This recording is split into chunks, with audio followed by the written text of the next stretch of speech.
భారత ప్రభుత్వం చేపట్టినటువంటి ఆపరేషన్ సింధూర్ సక్సెస్ తర్వాత ప్రెస్ మీట్లో అటు ఆర్మీకి చెందినటువంటి కల్నల్ సోఫియా ఖురేషి అలానే ఎయిర్ ఫోర్స్కి చెందినటువంటి వింగ్ కమాండర్ వ్యోమికా సింగ్ వీళ్ళు ఇద్దరూ బ్రీఫింగ్ ఇవ్వటం జరిగింది.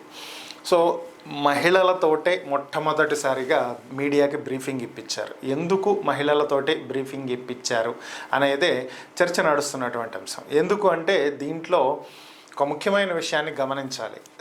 ఏప్రిల్ 22వ తేదీన పహల్గామ్లో జరిగినటువంటి ఉగ్రదాడిలో ఉగ్రవాదులు చేసినటువంటి ఒక దుశ్చర్య ఏంటి అంటే మహిళల ఎదురుగానే తమ పిల్లలని తమ భర్తలని దారుణంగా కాల్చి చంపారు.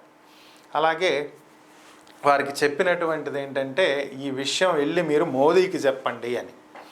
సో వాళ్ళకి ఎంత బలుపు లేకపోతే ఆ విధంగా వ్యవహరించుంటారో ఒకసారి మనం ఆలోచించవచ్చు. సో అంటే వాళ్ళు మమ్మల్ని ఎవరు ఏమీ చెయ్యలేరులే అన్న ధీమా.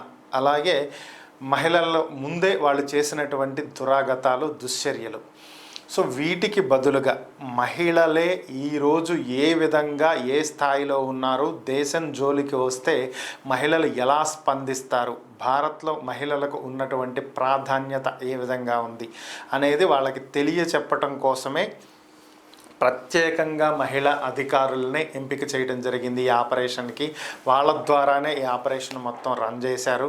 సో వాళ్ళ చేతే బ్రీఫింగ్ ఇప్పించారు. అంటే మీరు మహిళల్ని వెళ్ళి చెప్పుకోండి పోండి అని చెప్పారు కదా, సో వాళ్ళు తిరిగి మీకు సమాధానం చెప్పారు అనేది వాళ్ళకి అర్థం అవ్వటం కోసం, వాళ్ళ మొహం పగలగొట్టినట్టు ఉండటం కోసం చేసినటువంటి చర్యగా దీన్ని భావించవచ్చు అనేది విశ్లేషకుల అంచనా. మహిళా శక్తిని తక్కువ అంచనా వేయొద్దు అనేదే దీని ఉద్దేశం. అందుకే దీని పేరు కూడా ఆపరేషన్ సింధూర్ అని పెట్టారు అనేది ఒక వార్త.